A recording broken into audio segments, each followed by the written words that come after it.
Paramedic 33, what is the address of emergency? Yes, sir. I need an ambulance as soon as possible, sir. Sir, we have a gentleman here that needs help, and he's not breathing.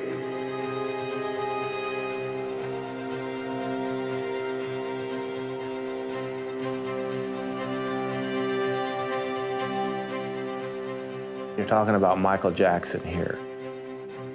It was absolutely huge. There was a lot of pressure to get it right.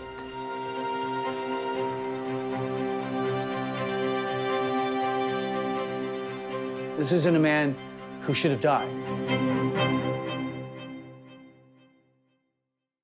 He's not breathing yet. He's not breathing, and we're trying to pump him, but he's not. Okay. Okay, how old is he? He's 50 years old, sir. 50, okay. He's unconscious, he's not breathing? Yes, he's not breathing. When we were dispatched to a 50-year-old male, cardiac arrest, we think this is a viable patient. This is someone, if we get to in a timely manner, we can save. And then when I enter this room, opulent room with medical equipment in it, I realize there's something unusual here. What 50-year-old male would be laying in bed at noon with medical equipment? We're not looking at the patient at that moment, until my partner did. He looked up and whispered the name, Michael Jackson. When I realized who it was, I was surprised. We had no idea he was there. None of us had any idea who was living in our neighborhood. Did anybody witness what happened? No, just the doctor, sir. There was a man with our patient who identified himself as the doctor. And as such, I immediately asked him some information. What had happened? How long has this been going on? And he told me then that it had just happened. This was a patient to me that it seemed that he had not just passed away, that some time had gone by before we were notified. And in fact, later, when you're reflecting on this call, the days, the weeks, the months afterwards, one of the greatest regrets that all of us had was that we had not been called sooner. When we came outside, that's when we became aware of a very large presence. We were trying to back out on the street only to be hindered by many, many cameramen putting their lenses against the glass windows of the moving ambulance.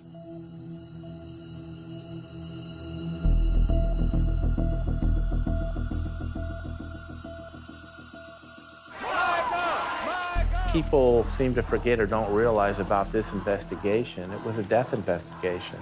It really wasn't a crime at the time. From the information that I had, it was probably an accident or natural, and we would find out that he had some pre-existing medical condition, and then we would be done. Just look at what we knew in the first hours of this. Taken to the hospital, there wasn't a bloody knife, there wasn't a smoking gun. There was nothing on the surface that would lead anyone to believe anything nefarious had occurred. When I arrived at the hospital, Dr. Murray was gone. So he was no longer there at the scene. We were in a bit of a panic then. The one person that was in a room with them at the time that everything happened is no longer at the hospital. There were several attempts right away to get a hold of Dr. Murray that were negative, that they were going to voicemail. Yeah, family members, Jackson family members coming in and people wanting some questions answered as well as us. It is believed he suffered cardiac arrest in his home. A team of doctors, including emergency physicians and cardiologists, attempted to resuscitate him. The emergency room physician, they believed it was a heart attack, partly because of what Mr. Murray had told them. Never told them anything about any other narcotics or anything. They just believed he had had a heart attack and stopped breathing.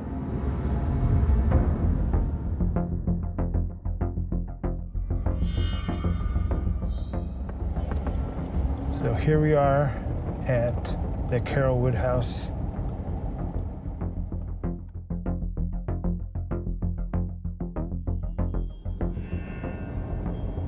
That day, by the time I got here, We had to block off this side of the street, the entrance side of the street, and it was full of media vans. We had never seen anything like it. I had never seen anything like it.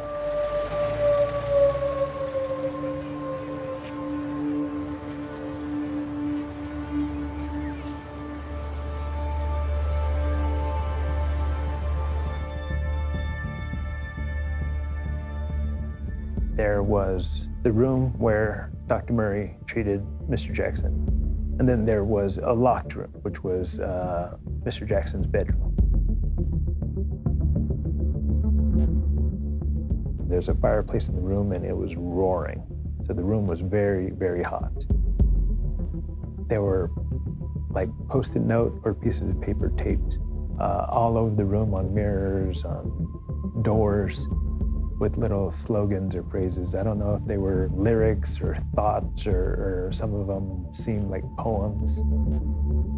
The bedroom was a mess.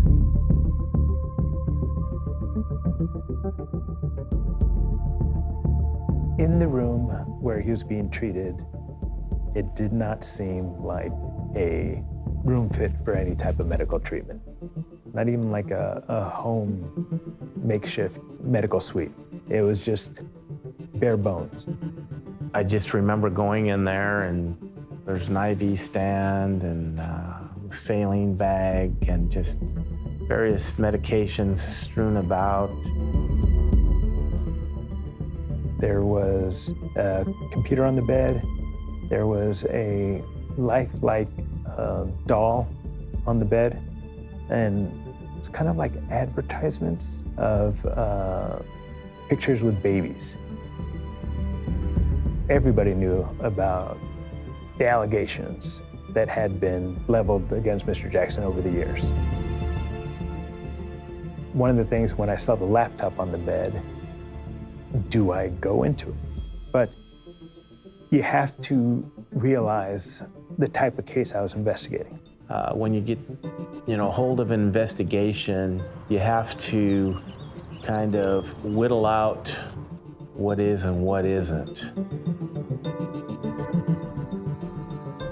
It's like with any case, you don't allow whatever the victim was into prior to his death. Your investigation is focused on how did he die and who was responsible for it.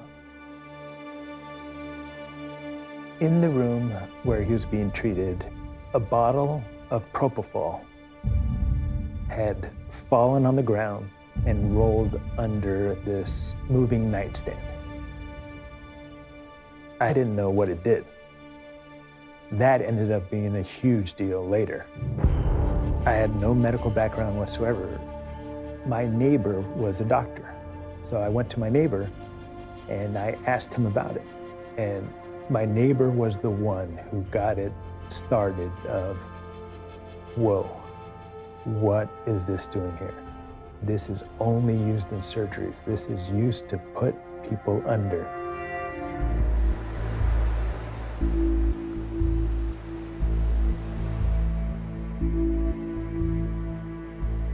We had put it out in the press that we were looking for Dr. Murray. We still didn't think that there was anything criminal going on. The only thing that we knew was this surgery drug was at the location and it shouldn't have been there.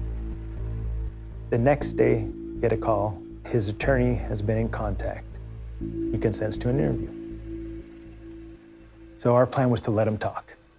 And that's what we did. So, how long have you been a doctor for Mr. Jackson? I first started attending to him in 2006. And it was continuous 2006 on? No, well, no. Or on and off? Off and on, intermittent. Okay. We didn't know what happened. We didn't want to assume anything. And we wanted to give the doctor an opportunity to dig his own hole, if that was the case. So it's just you and Michael? Usually, that's how it is. Okay. And this night it was just you and Michael? Just myself and him. And he proceeded to tell us that, Michael just couldn't sleep. He was just so amped up about this upcoming concert. He, by nature, had a hard time sleeping. He gave him some drugs. Some Valium, lorazepam, and diazepam, and a few other to try and calm Michael, to try and get him to rest, to fall asleep. And nothing works. He was wide awake. I said, do you feel a little bit drowsy? Do you think your eyes are telling you want to sleep? He said no.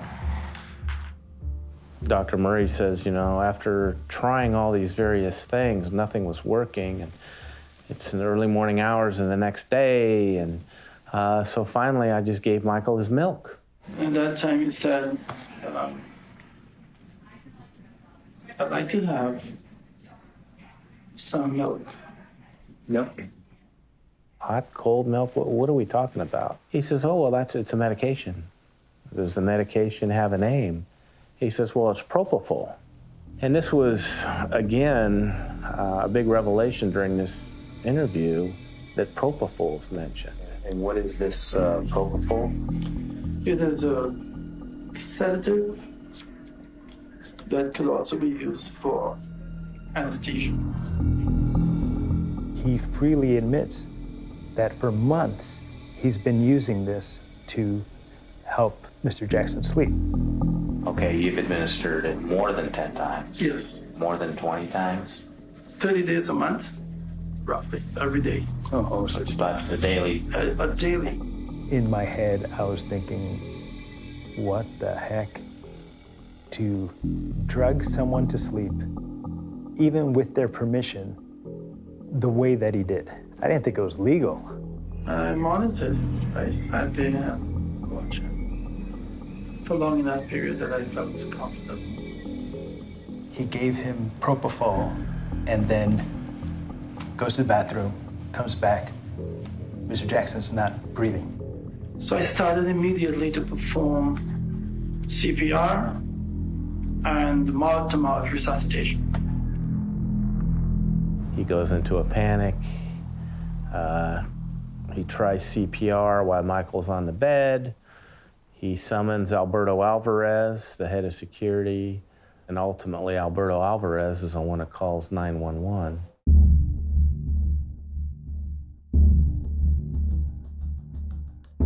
When we reviewed the CCTV at the mansion, we saw that he carried in a bag with him. And also the family and the security staff told us he would always carry a bag with him. When he went to the hospital, he did not have the bag with him. The biggest aha moment was when I had asked Dr. Murray where his bags were. Where's your bag where those syringes would be at now? Oh, really? I don't have that. I thought you left it there. He was assuming that we had it. You haven't got my bags? Once he realized we didn't have that, he's like, deer in the headlights look, if you will. Legally, we can search the areas that are relevant. It wasn't in the room that was relevant. If you walk into the dressing room and you turn right, at the high level top, the bags are left there with the items in it. In those moments, people they're sharpest, they're not thinking the best. So it's our job to take those little mistakes that people make and build a case on them. First thing Monday morning, went to the house, went to where Dr. Murray had said that the medical bag was. Different room, in a closet, in a cubby above the closet, and recovered the bag.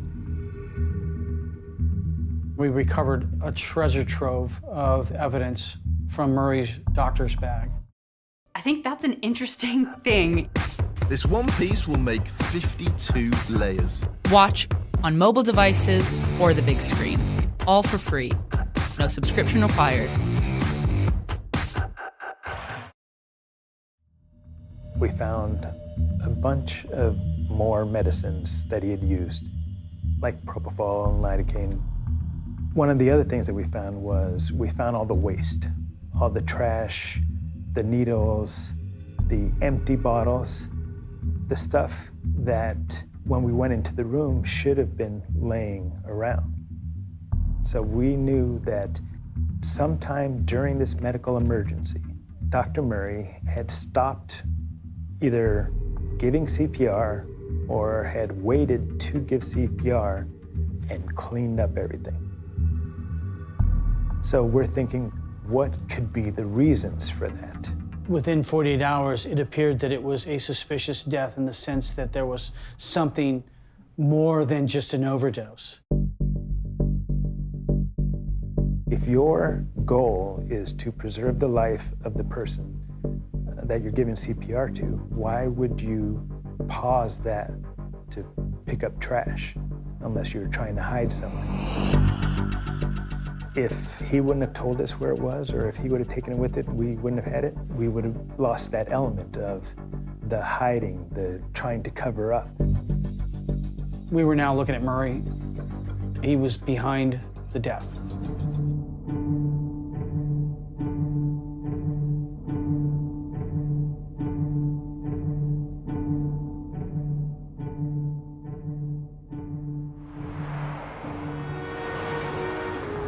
Not only do you have to do what you can for the victim, but you also have to take into account the organization. You're donning a uniform that's been a part of history, and growing up with the stories that you'd heard from the Manson cases, you know, Marilyn Monroe, all these notorious cases that you'd seen and heard about growing up were part of LAPD. Historically, our department had not had very much success on high-profile cases. We had lost the OJ case. Everybody remembers the Bronco chase. Ourselves and the DA's office allowed him to turn himself in, and it turned into a pursuit and a hostage situation, just ridiculous. And even though you have this overwhelming amount of evidence to secure a conviction, you don't get it. We, the jury, in the above entitled action, find the defendant, Orenthal James Simpson, not guilty of the crime of murder, a felony upon Nicole Brown Simpson, a human being, as charged in count 1 of the information. For us, working the cases, we didn't want to make the same mistakes that have been made in the department's memory and in the public memory. There was a lot of pressure to get it right.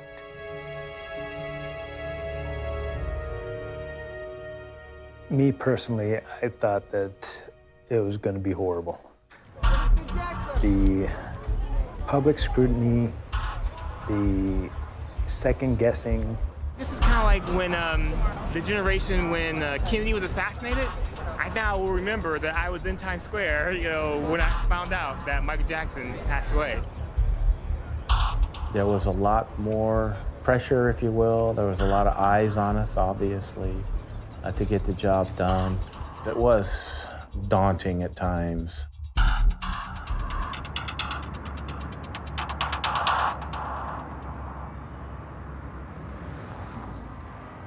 When I showed up to go into the autopsy, you know, they had a little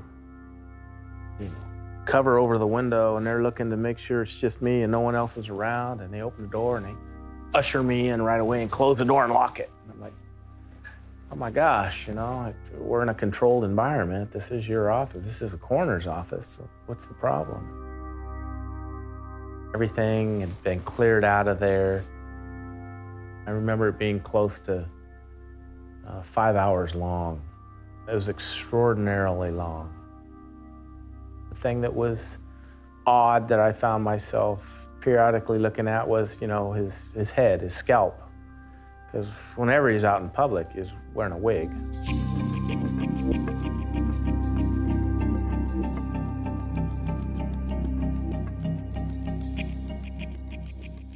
Looking at his scalp and the top of his head and being, you know, severely scarred, hardly any hair at all on the sides, to what he would look like in public with the flowing hair. That was, you know, a bit different. Not defending his use of prescription medicine by any means, but, you know, when you experience something like that, it kind of opens up the door for painkillers and whatever else that may lead to. But other than that, it truly just, let's do this and get it done. Yeah. Blood is drawn, and then that blood is sent to a toxicology unit. So the initial autopsy didn't show much, you know, nothing much that you wouldn't be shocked a 50-year-old body would have. He was relatively healthy. You know, this isn't a man who should have died. While an official cause of death has yet to be determined, the coroner's office says it has everything needed to make a ruling on why Jackson died. So we're still waiting for the toxicology reports and the completion of all the reports that are coming in. When the body was removed, It was weeks went by, and we kept asking, when are we going to hear from toxicology? When are we going to hear? We had a death, but we didn't have a criminal death yet.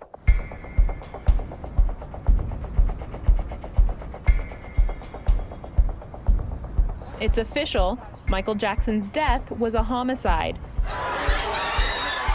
The LA County Coroner's Office says the cause of death was an acute intoxication from the anesthetic propofol. Once the toxicology report came back, it gave us a lot more power behind our investigation. Other than going on a hunch, now we're going on facts. And then it became the idea of how bad. That was the big question. How bad is this? Ultimately, the toxicology results, you have those over here and you have Dr. Murray's statement here, and it just wasn't jiving. There was just no way that what he said was factual to what they found out. Had enough propofol in him to drop a rhinoceros. He could no longer breathe on his own, and Murray had not set up an environment to allow for artificial means of breathing, which is reckless, gross negligence.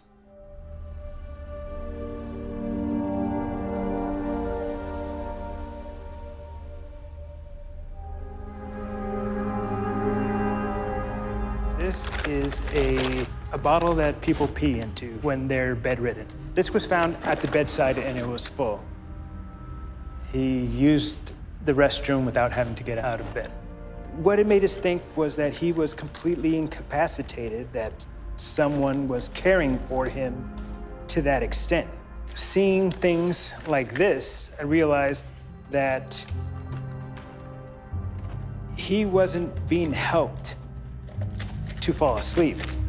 He was being kept under. As a consequence, not having the strength or the ability to get up and go to the restroom, just take care of business and continue sleeping.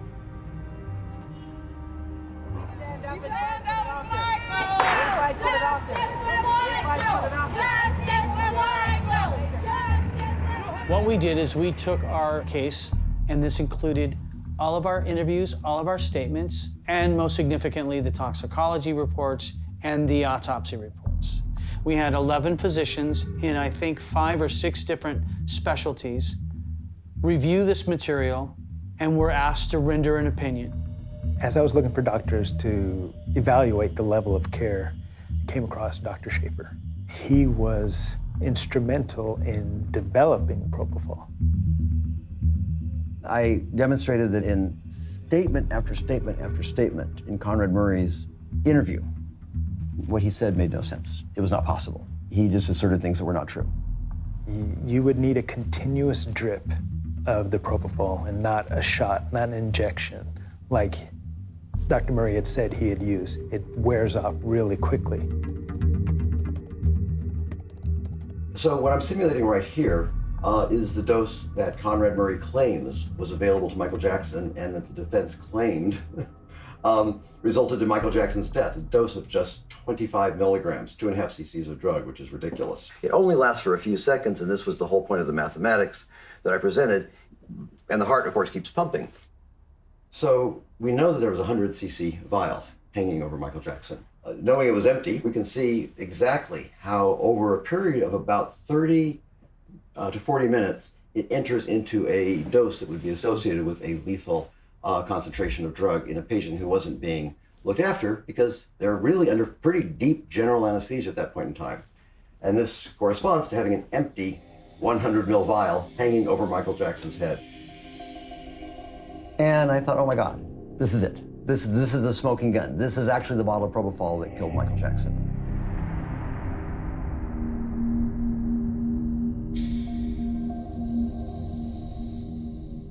What we discovered was one of the IV bags had been emptied. One of the propofol bottles had been upside down inside of the bag. There's a bottle of propofol inside an IV bag? I mean, one of the single weirdest details. There was a big tear, a pike or a needle that is large would have broken the top of the propofol bottle so that it could drip freely down. Basically, Murray was using the saline bag to hang the bottle of propofol from the stand, but also, I think, to hide it, because he didn't want anybody to know he was using propofol. So to get an idea of just how crazy this is, the anesthetic drugs are all dangerous. There is really no access outside of the healthcare setting. We have pumps that are set up, they're precisely calibrated, and we precisely control the dose. He had an IV line that coming down from here, and it's got a little roller clamp on the side. You just adjust this little roller clamp. It's a gravity-fed system. There's very little control on the rate of the drug, and that's what he was using. It's insane. Nobody trained in propofol administration would not precisely control the infusion rate. Nobody trained in the use of propofol would ever walk away from a patient who is receiving propofol as a continuous infusion. Physicians with no training in anesthesia have no business giving propofol. So at that point, we knew this was not an honest mistake, but that this was on purpose bad medicine. An MD degree is not a license to do whatever the hell you want to do and just think you can get away with it.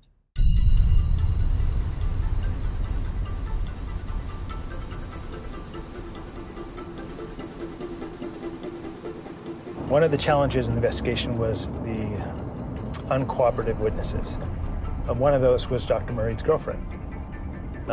When we finally served the search warrant at her apartment, the whole place had been cleaned out. There was nothing to show that Dr. Murray had been there, stayed there, frequented there at all. Fortunately, they had missed behind one of the bookcases. Behind one of the bookcases, we found a receipt for a pharmacy. That led us to the propofol.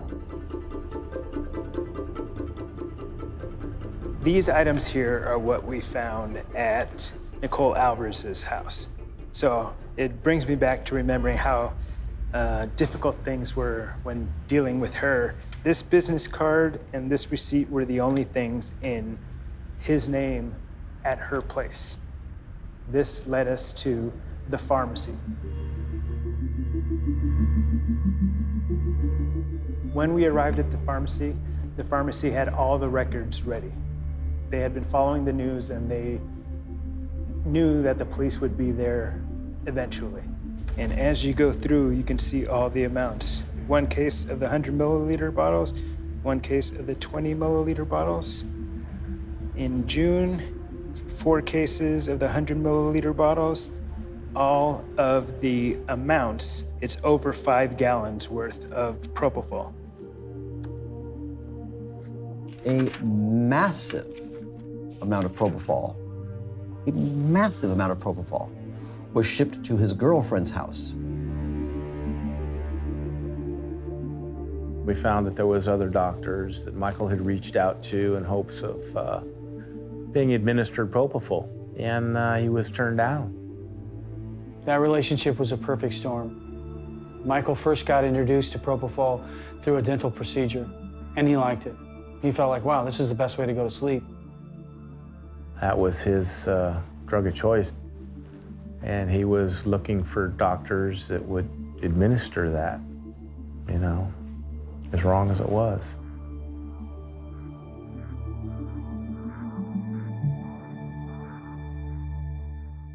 Usually you think of a doctor as someone very successful and ethical and distinguished.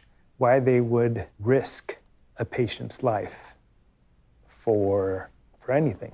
What would make it worth it?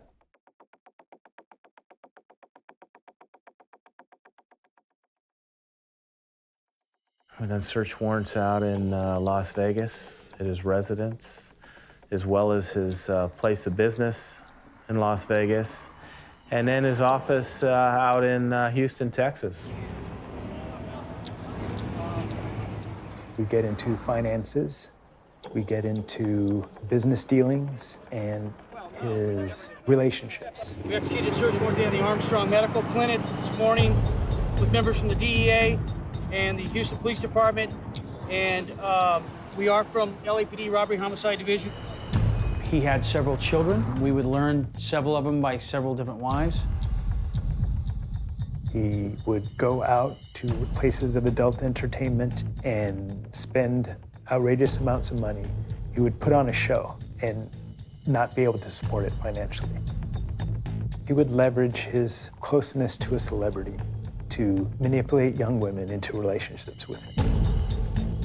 We knew that he had purchased a home in October in Las Vegas for over $1 million, and his mortgage was $10,000 a month. And he had stopped paying it.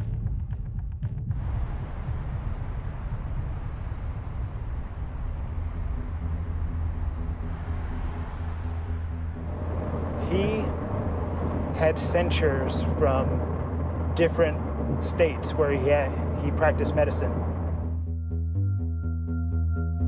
These different medical boards, they sent us the files of the complaints and the penalties that they would impose on Dr. Murray when he would violate their rules. We saw a pattern of sloppy behavior. A private physician to Michael Jackson, and here he is, just an absolute mess, you know? Yeah, surprising.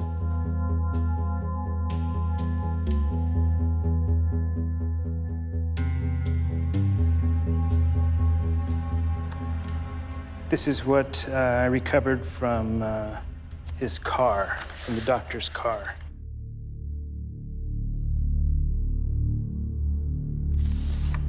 This was the contract as we first found it. The agreement between Dr. Murray, AEG, and Mr. Jackson. The producer shall remit payment to Dr. Murray in the amount of $150,000 per month.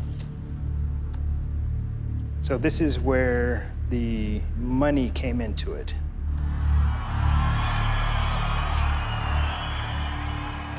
Michael started working, preparing for this huge comeback tour, and that's when he had reached out, Michael, and told AEG that he wanted Conrad Murray with him. And initially AEG's like, you know, London's not a third world country. They have fabulous doctors over there. What do you need your own physician for? And Michael's response to his managers were, listen, the President of the United States has a physician, travel with him. I want a physician to travel with me. Dr. Murray agreed to go ahead and accompany him and provide Michael with what he wanted. So he needed this gig with Mr. Jackson either to pay off or to keep up with his debts. He had the right motive. He needed money.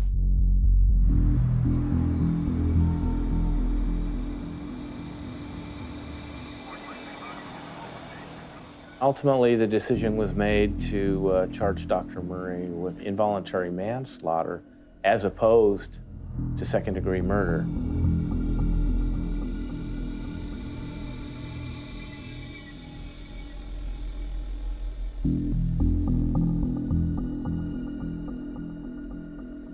The DA's office didn't want another high-profile failure. It was an election year for the district attorney. I think it was I don't want to say the lazy way out, but again, a manslaughter charge was, you know, the path of least resistance. The family wasn't happy with it at all. Mrs. Jackson was just beside herself that there wasn't going to be a second-degree murder filed. We felt the evidence suggests that it was a second degree. The level of his negligence was just so clear that we thought that it would apply. We do not charge people. We investigate the case and we present it. We were not happy with the choice, but we deal with what we can and we move forward. What I felt a little pressure, I guess, is when it came time to arrest Dr. Murray. We wanted to see Murray in handcuffs, and I think a lot of, people wanted to see him in handcuffs.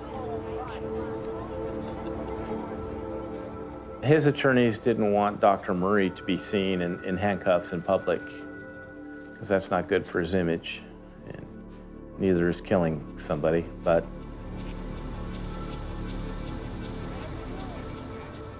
behind our backs, the DA's office made that agreement with Dr. Murray's attorneys. the doctor turned himself in, voluntarily surrendered.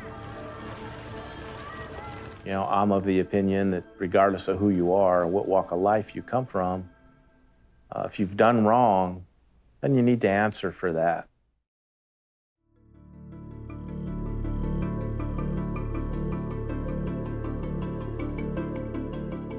I am an innocent man. I therefore plead not guilty. Again, he feels he'd done nothing wrong. It wasn't his fault. He's an arrogant individual.